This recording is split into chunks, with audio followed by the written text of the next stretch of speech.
For many, it was their first Hanukkah without their loved ones. Soon, the memories of those lost will hopefully help more friends and family get through Christmas and the new year. And today marks 6 months since 98 people died in the Champlain Towers South collapse. Now loved ones continue to push to honor them properly. Larry Livingston has more on those efforts.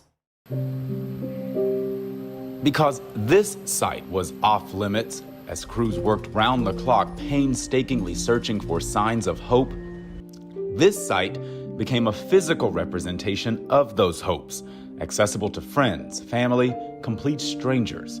We are healing. We are moving forward. We're getting better. In the shadow of the Champlain Towers South collapse site, this makeshift memorial grew. The items and sentiments left behind have since been removed for preservation.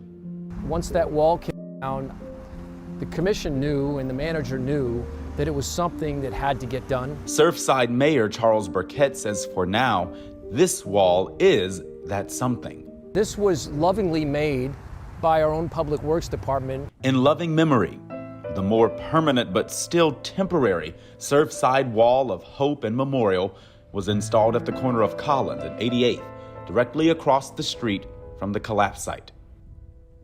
A center-mounted wreath flanked by 2 banners, one listing the identities of the 98 people killed when the condo suddenly fell last June.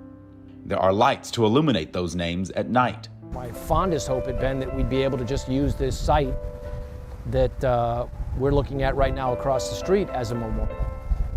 I'm not sure that's going to come to fruition. Sale of the collapse site was approved by a judge in September, a deal that did not include plans for an on-site memorial, something many victims' families and survivors have pushed for.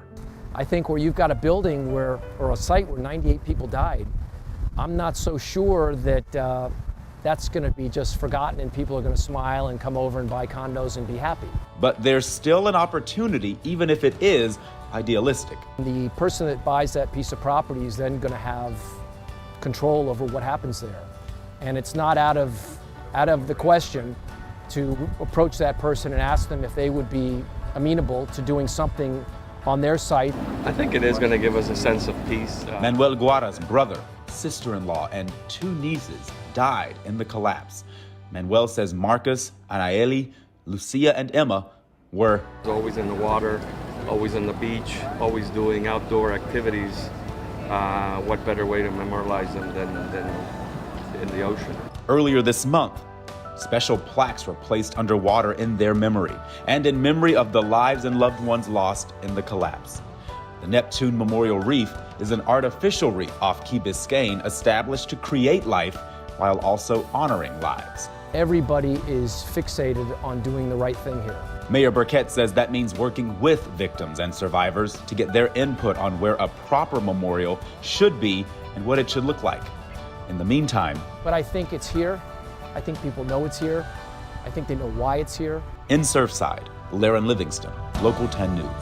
Still, a lot of questions need to be answered about how that happened, why that happened, but in the meantime, we should never, ever forget.